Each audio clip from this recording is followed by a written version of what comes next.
यादव और हम आ रहल बानी 16 फरवरी 2023 यानी आज ही के दिन। तो देखिए 16 फरवरी यानी कि आज ही के दिन टुनटुन यादव जी कहाँ जाने वाले हैं स्टेज शो में। आपको हम पूरा वीडियो दिखाएंगे।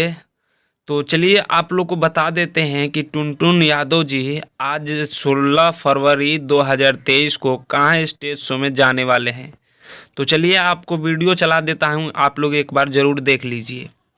प्रणाम, हम भोजपुरी गाय टुनटुन यादव और हम आ रहल बानी 16 फरवरी 2023 यानी आज ही के दिन आरा जिला के बिहिया क्षेत्र के रूपबान गांव में प्यारे बड़े भैया बालू माफिया राजेश यादव जी के सुपुत्र आरुष यादव जी के जन्मदिन के उपलक्ष्य में तो आप सब ज्यादा से ज्यादा जनसंख्या में आइए और प्रोग्राम का आनंद लीजिए। लव यू, जय हो भोजपुरिया समाज। तो आप लोगों ने वीडियो देख लिया है कि टुनटुन लाल यादव जी कहाँ जाने वाले हैं स्टेज शो में। तो आप लोग ज़्यादा से ज़्यादा संख्या में जाइए और इनका जो स्टेज शो है उस पे प्रोग्राम का मज़ा उठाइए, स्टेज शो का एंजॉय कीजिए।